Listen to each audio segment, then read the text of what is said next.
sister organization just very near to where we are. And SkeptiCamp in Monterey County is always the first weekends of the year. So we run the first SkeptiCamp every year. So we will be having our SkeptiCamp the second weekend of the year. I think it's the 9th, or 10th, right around there. So make sure you check that out. And so it's similar to this. We tend to have about 50 people, something like that. And we run something that will happen on Sunday, and we'll have a Friday night meet and greet. So this is really cool that you guys showed up for this. I'm so excited. You don't know how much work it's been to get more SkeptiCamp started for the first time, because you got to be kind of brave to do these.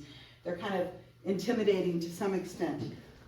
But it comes together, and it comes together with volunteers just like you guys. So what I'm going to do is, Susan had asked me if I would talk about SkeptiCamp. Ooh, that's great. Deborah, we're waiting for you.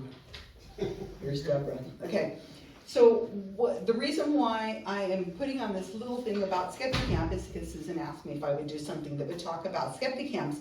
Now, I'm not going to talk about it in super detail because there's a lot of articles out there that really explain what's been going on. I've been writing the articles, and I will be writing an article about this event with pictures and videos. So you can follow all of the different SkeptiCamps that are happening all over. Now, this idea of SkeptiCamp started with a man called Daniel Loxton, and he was a very prominent person in our community at one time. He was a brilliant illustrator. Well, I should say he is. He's not dead. But he had put out this little flyer, and I have down here on the underside here, a URL. You can get this pamphlet if you want. Here comes Karen. All right. So you can pick up this little pamphlet at this URL here, abouttimeproject.org/blank. And it's old, it's 2007, so it does talk a little bit about fax machines and some other stuff, but it's still useful, it's practical. And what this he's done is he's interviewed a bunch of people who at the time were prominent in the community, and asked them for practical ways to advance skepticism. And I'm going to just run through just really quickly a few of these. And support major skeptical organizations, which is important, because if we keep starting new organizations to do something, then maybe we should have funneled the money into an organization that was already doing a good job, and it just makes it a little more feasible. Hi, Karen. Hi. Learn and communicate. So that's important. To learn how to communicate is also important. And I think the skeptical community hasn't done a great job of communicating, especially our ideas and how we feel about claims of the paranormal and science and things like that. So it's important to learn, communicate, and learn to communicate. Investigate, of course, that's important. Local organizing and fun. And all the events that I'm associated with, I want them to be fun. I think that it's important that we're having a good time. There's a lot of socializing built in. It's not just about the talks. It's about finding your community and having a good time. With SkeptiCamps especially, organizing is a real huge part of growing our community. It's not about throwing money at people and saying, here, we're going to just put this on for you. I want you to have your own perspective of how to do a fun SkeptiCamp. And you guys are going to do something that is beyond unique. I can tell you that the world of organized skepticism is very excited about what you're doing tonight with the drag show. Talk about getting in youth. This is really going to be a blast, and all eyes on this right now. Developing a community is important, doing important work in the skepticism world. Interacting with media, make friends with them, get to know these people so you can go to them and talk to them about different events that are happening in your town. I had do you guys remember this pandemic thing that happened just a few years ago?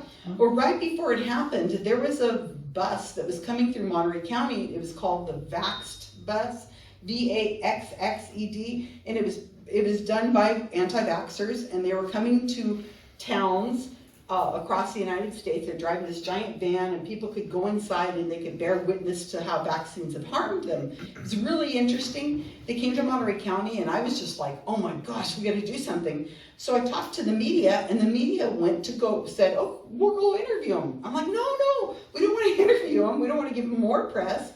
We want to just be aware of what's going on. So I ended up writing an article for Skeptical Inquirer about this. I thought I carried them up there with me. Oh, I did.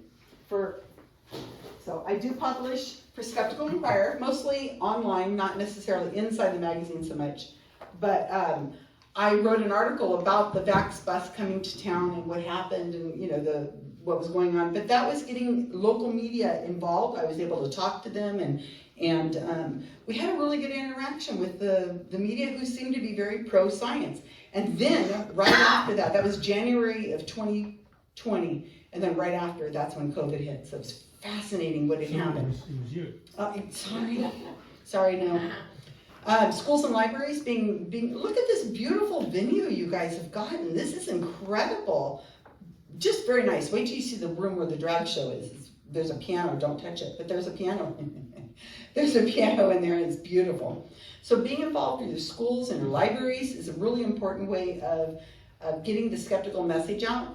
We're going to be having a SkeptiCamp in West Virginia coming up here, their very first SkeptiCamp, and he has been, it's just him by himself. It's just, well, him and like one other person that are running the SkeptiCamp in West Virginia, believe it or not. And what he's doing is he's been co-working with the libraries and schools to do lectures on cryptids, but doing it with talking about critical thinking. So what he's doing is he's taking, he's like saying, we're gonna learn how to make Bigfoot tracks, and we're gonna learn about the Mothman, we're gonna learn about these other cryptids that are really big in West Virginia. And the schools and the libraries are booking him. At least he's getting a lecture every month, and he's getting local press, and he's teaching critical thinking, but he's doing so by embracing the ideas of cryptids and folklore and myths and such, and he's having a blast. And the schools are loving it, and the libraries are loving it, and they're doing it for free, and they're promoting it with them. Consumer activism is also very important in what should I do next, because I look at scientific skepticism as just we're trying to protect the consumer to get the best value for their money. So if you're going to a psychic or if you're going to a medical quack or whatever, they should have some sort of bang for their buck, right? And I think if we put it out that way to the communities, instead of saying, oh, this is nonsense, it's a bunch of nonsense, don't do it because of these reasons, I think it's easier to say, well, where's the results? Have they actually been able to cure people using homeopathy? Have they actually been able to communicate with the dead? Where's the evidence for it? And it becomes consumer activism. Online activism, anybody here who knows anything about my activities, I tend to do a lot of online activities, and that's because I'm trying to be more global and get more people from all over. I run a Wikipedia editing team. I will be talking about that later today. And then personal relationships. If you meet in person with people, then you have a drink with them, you have a piece of pizza with them, you have a burger or whatever. This is how we're really developing our communities, is by one-on-one hanging out and talking with each other. So SkeptiCamp was created in 2007 by this man. I did take this photo. This is Reed Issue, and it's supposed to be a grassroots kind of activity that is put on loosely with local speakers, and it is supposed to be something where it costs nothing for people to go to the event, and it's a way of growing our community, that kind of thing. So these have been all over the world, Madrid, Australia, they've been all over the place. So SkeptiCamp is not my idea, this is Reed's idea, and they have grown. So I run the AboutTimeProject.org, which is encapsulates the Monterey County Skeptics. Monterey County Skeptics. And what we do is we also run sting events with psychics against psychics. We also do a lot of things dealing with facilitated communication, and I run a very powerful Wikipedia organization editing team that combats science and scientific skepticism, tries to make Wikipedia a good place to be and to get good information. So that's my nonprofit. And we are also supported by the Center for Inquiry, which is the big dog in the world of scientific skepticism. They are in LA, and they're in Indiana, and they're also in Buffalo, New York area. And they are the ones that produce the magazine Skeptical Inquirer.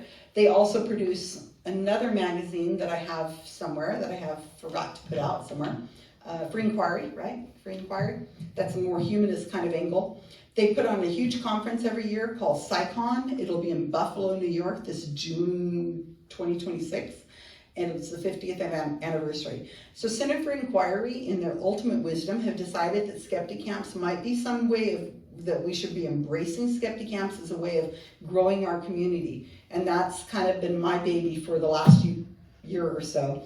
And what they have done is they've allowed me some money to be able to go to conferences, and I do SkeptiCamps all over the United States.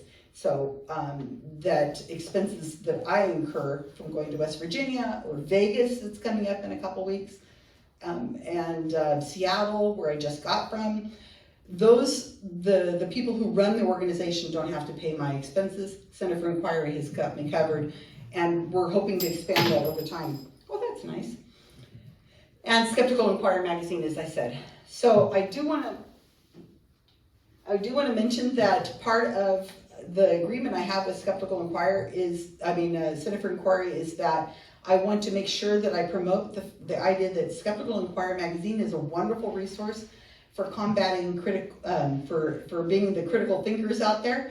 My Wikipedia project uses this constantly for a lot of different activities. Thank you for taking pictures of Scan to Subscribe. They have offered a introductory offer for $19.95. For 1 year, it's 6 issues. It is fabulous. It's a fabulous magazine. And I brought these for you guys to take if you want to take some of these home with you today. And I think I'm going to leave it at that. But if you have questions about SkeptiCamps, we have them, as I said, all over the United States. Monterey is going to have theirs the second weekend of January of 2026. And we have one in LA. We just had one in Lodi. We have them all over, and we're growing and growing and growing, and you guys have just joined the group, and I think it's fabulous. I'm so excited about this whole thing. That's it. Does anybody have any questions? Thank you very much. Thank you very much. Okay. So I'm going to put this swag over here if somebody wants to unplug me, and get ready for Leonard Trammell, the great Leonard Trammell. Woohoo! Who's spoken at almost all of my SkeptiCamps, by the way. Oh. He likes us. He's been at all my SkeptiCamps, but I don't know I think if I've he's still... spoken to, no, I have not spoken to everyone I've been at. Right, no, not all of them. Kyle would, whatever his name is.